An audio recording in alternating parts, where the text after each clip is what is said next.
her uncle Sonla was killed alongside with his friend Mahalacham.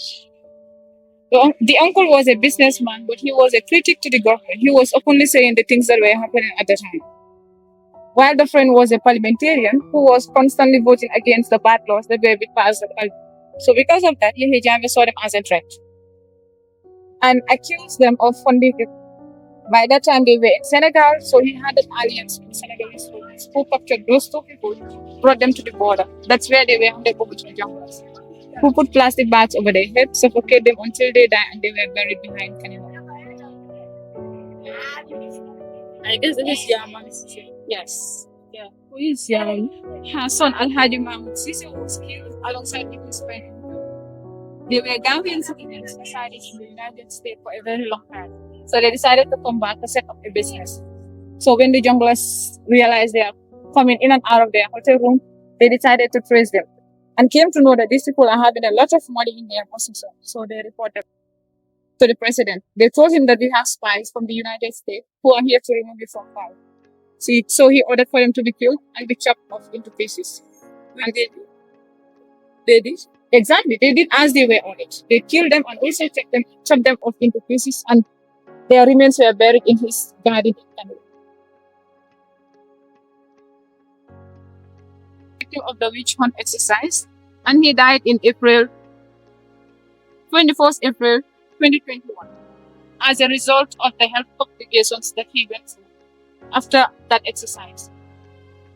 So these victims are dying every now and then. And some of those who are still surviving from that witch hunter exercise are going through serious health complications as a result of the exercise. The concussion that was given. Some of them were being stripped naked by young soldiers who are young enough to be their grandchildren. They were forced to be bathed with that concussion. And some of them were even raped by Men this, or women? women were being raped by these young officers. These elderly women were being raped. If you can tell us roughly, do you know how many people? Total number, I cannot recall the exact. But there are over 100. It could be because they were men. And a good number of them came from Jambu, SL, and Sintek. So they targeted the urban areas. Yeah, mostly. No urban, rural areas. This is Malang something. It's Malang something. For Malang, he was not mentally okay. So there was this particular day that he went out of there for a while, and he saw a young boy lying dead on the ground. So he decided to call on the neighbors. She is an activist who is one of the pioneers. She was one of the people who founded that movement called Gambia has decided back in 2016 when Yahya Jammeh refused to step down. So they were going around arresting people who were wearing the t-shirts. Gambia has decided. So they decided to write the slogan on walls. You cannot arrest walls. So he decided to went after the pioneers. He brought out a long list saying whosoever's name falls on that list, he will be arrested. So Jammeh was arrested. For her, no, she was not arrested because she got the news earlier. That is why she was lucky. She was not arrested. She was not tortured. The night that the officers went to pick her up was the same night that she escaped. So she escaped before they came to pick her up.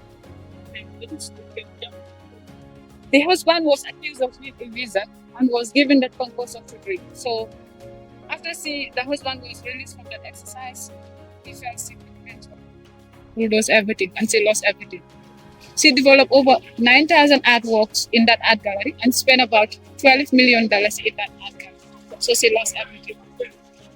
But luckily for her, she was able to start all over again. She has her art gallery now in Tanje, South. They did not get a chance to share their stories or to share the violations that they went through. Because not everyone has the chance to come before the TRRC. Yeah, because the mandate of the TRRC was limited. It was 2 years. So they cannot invite all the victims to come to this trial. We have a lot of victims in the Gambia. Yeah. So And Irame, you heard about the ritual exercise? yes. Yeah. He invite some native doctors from Guinea-Bissau. So they were going around pointing elders, accusing them of being witches and wizards. So for her, she was the target. But when they went to pick her up, By the time she was already in Casamance, so they picked the daughter instead, who was breastfeeding twins at that time. So they forced the lady to go with them, leaving the babies behind. She was given that concussion. When these people were captured, they were normally given that concussion for Kubejao. So after giving them the concussion, they will be put under the hot sun for 2 hours. Then they will start hallucinating and saying weird things that normal people would not say. For her, the daughter was taken and was given that concussion, so she fell sick shortly after that and eventually died. And a good number of them died immediately when they were released from that exercise.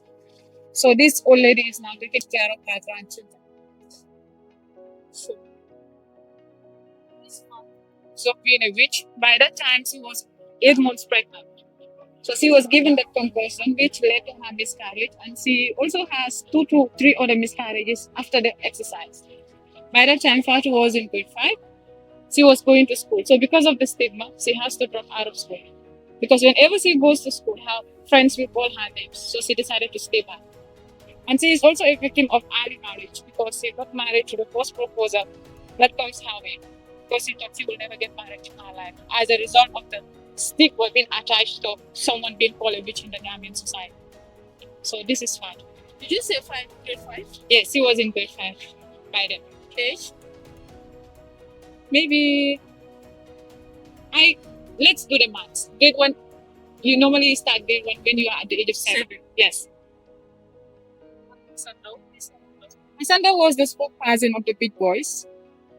So in 2013, Yahya Jammeh gave the order that nothing should be along the beach shore. And these people invest their life saving in those bars in order to sell water and drink to the tourists for them to generate income.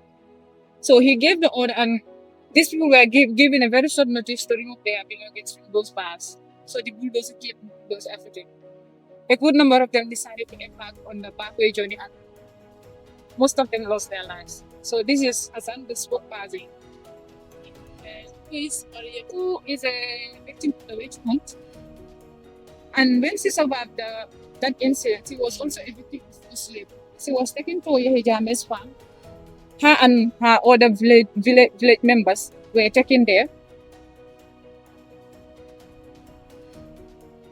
And they were told to work in his farm. At the end of the rainy season, they will be paid 10,000 each.